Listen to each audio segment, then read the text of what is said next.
महिलाएं विकास और देश सेवा के हर क्षेत्र में बढ़ चढ़कर योगदान दे रही हैं। मुझे ये देखकर प्रसन्नता होती है कि हमारे देश में महिलाओं के आर्थिक सशक्तिकरण पर विशेष ध्यान दिया जा रहा है। देख रहे हैं कि भारत ने न केवल विश्व मंच पर अपना यथोचित स्थान बनाया है, बल्कि अंतर्राष्ट्रीय व्यवस्था में अपनी प्रतिष्ठा को बढ़ाया भी है।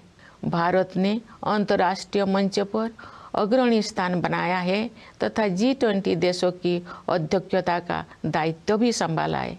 मेरे प्यारे देशवासियों, देश के स्वतंत्रता दिवस पर आप सभी को मेरी हार्दिक बधाई। ये दिन हम सब के लिए गौरवपूर्ण और पावन है। चारों ओर उत्सव का वातावरण देखकर मुझे बहुत प्रसन्नता हो रही है। ये प्रसन्नता और गर्व की बात है कि कस्बों और गांव में यानी देश में हर जगह बच्चे, युवा और बुजुर्ग सभी उत्साह के साथ स्वतंत्रता दिवस के पर्व को मनाने की तैयारी कर रहे हैं। हमारे देशवासी बड़े उत्साह के साथ आज़ादी का अमृत महोत्सव मना रहे हैं।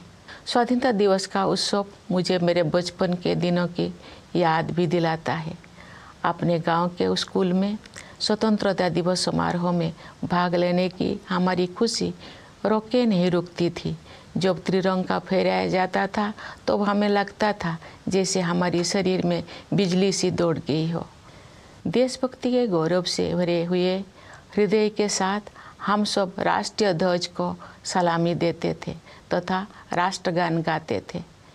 मिठाइयाँ बांटी जाती थी और देशभक्ति के गीत गाए जाते थे जो कई दिनों तक हमारी मन में गूंजते रहते थे। ये मेरा सौभाग्य रहा है कि जब मैं स्कूल में शिक्षक बनी तो मुझे उन अनुभवों को फिर से जीने का अवसर प्राप्त हुआ। जब हम बड़े होते हैं तो हम अपने खुशी को बच्चों की तरह व्यक्त नहीं कर पाते, लेकिन मुझे विश्वास है कि राष्ट्रीय पर्व से जुड़े देशभक्ति की गहरी भावना में तनिक भी कमी नहीं आती है। स्वतंत्रता दिवस हमें ये याद दिलाता है कि हम केवल एक व्यक्ति ही नहीं है, बल्कि हम एक ऐसे महान जन समुदाय का हिस्सा है जो अपनी तरह का सबसे बड़ा और जीवंत समुदाय है। ये विश्व के सबसे बड़े लोकतंत्र के नागरिकों का समुदाय है। जब हम स्वतंत्रता दिवस समारोह मनाते हैं तो वास्तव में हम एक महान लोकतंत्र के नागरिक होने का उत्सव भी मनाते हैं। हमें हर एक की अलग अलग पहचान है। जाति, पंथ, भाषा और क्षेत्र के अलावा हमारी अपने परिवार और कार्य क्षेत्र से जुड़े पहचान भी होती है, लेकिन हमारी एक पहचान ऐसे है जो इन सब से ऊपर है और हमारी वो पहचान है भारत का नागरिक होना। हम सभी समान रूप से इस महान देश के नागरिक हैं। हम सबको समान अवसर और अधिकार उपलब्ध है तथा हमारे कर्तव्य भी समान है। लेकिन ऐसा हमेशा नहीं था। भारत लोकतंत्र की जननी है और प्राचीन काल में भी हमारे यहाँ जमीनी स्तर पर लोकतांत्रिक संस्थाएं विद्यमान थी, किंतु लंबे समय तक चले औपनिवेशिक शासन ने उन लोकतांत्रिक संस्थाओं को मिटा दिया था। 15 अगस्त 1947 के दिन देश ने एक नया सवेरा देखा। उस दिन हमने विदेशी शासन से तो आज़ादी हासिल की है, हमने अपनी नियति का निर्माण करने की स्वतंत्रता भी प्राप्त की। हमारी स्वाधीनता के साथ विदेशी शासकों द्वारा उपनिवेशों को छोड़ने का दौर शुरू हुआ और उपनिवेशवाद समाप्त होने लगा। हमारे द्वारा स्वाधीनता के लक्ष्य को प्राप्त करना तो महत्वपूर्ण था ही, लेकिन उससे भी अधिक उल्लेखनीय है हमारे स्वाधीनता संग्राम का अनोखा तरीका। महात्मा गांधी तथा अनेक असाधारण एवं दूरदर्शी विभूतियों के नेतृत्व में हमारा राष्ट्रीय आंदोलन अद्वितीय आदर्श से अनुप्राणित था। गांधी जी तथा अन्य महानायकों ने भारत की आत्मा को फिर से जगाया और हमारी महान सभ्यता के मूल्यों का जन जन में संचार किया। भारत के ज्वलंत उदाहरण का अनुसरण करते हुए हमारे स्वाधीनता संग्राम की आधारशिला सत्य और अहिंसा को पूरी दुनिया के अनेक राजनीतिक संघर्षों में सफलतापूर्वक अपनाया गया है। देख रहे हैं कि भारत ने न केवल विश्व मंच पर अपना यथाचित स्थान बनाया है, बल्कि अंतर्राष्ट्रीय व्यवस्था में अपनी प्रतिष्ठा को बढ़ाया भी है। अपनी यात्राओं और प्रवासी भारतीयों के साथ बातचीत के दौरान मैंने अपने देश के प्रति उनमें एक नया विश्वास तथा गौरव का भाव देखा है।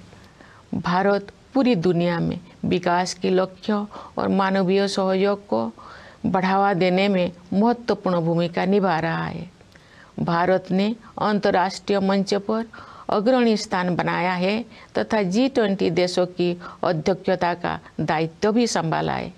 चूँकि G20 समूह दुनिया की 2/3 जनसंख्या का प्रतिनिधित्व करता है, इसलिए ये हमारे लिए वैश्विक प्राथमिकताओं को सही दिशा में ले जाने का एक अद्वितीय अवसर है।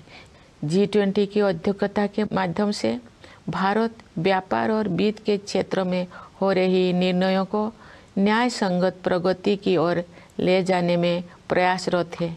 व्यापार और वित्त के अलावा मानव विकास से जुड़े विषय भी कार्यसूची में शामिल किए गए हैं। ऐसे कई मुद्दे जो पूरे मानवता के लिए महत्वपूर्ण है और किसी भौगोलिक सीमा से बंधे हुए नहीं हैं। मुझे विश्वास है कि भारत के प्रभावी नेतृत्व के साथ G20 के सदस्य देश उन मोर्चों पर उपयोगी कार्रवाई को आगे बढ़ाएंगे। भारत महिलाएं विकास और देश सेवा के हर क्षेत्र में बढ़ चढ़कर योगदान दे रही हैं तथा राष्ट्र का गौरव बढ़ा रहे हैं। आज हमारी महिलाओं ने ऐसे अनेक क्षेत्रों में अपना विशेष स्थान बना लिया है जिनमें कुछ दशकों को पहले उनकी भागीदारी की कल्पना भी नहीं की जा सकती थी। मुझे ये देखकर प्रसन्नता होती है कि हमारे देश में महिलाओं के आर्थिक सशक्तिकरण पर विशेष ध्यान दिया जा रहा है। आर्थिक सशक्तिकरण से परिवार और समाज में महिलाओं की स्थिति मजबूत होती है। मैं सभी देशवासियों से आग्रह करती हूँ कि वे महिला सशक्तिकरण को प्राथमिकता दें। मैं चाहूँगी कि हमारी बहनें और बेटियाँ साहस के साथ हर तरह की चुनौतियों का सामना करें और जीवन में आगे बढ़ें। महिला का विकास स्वाधीनता संग्राम के आदर्श में शामिल है।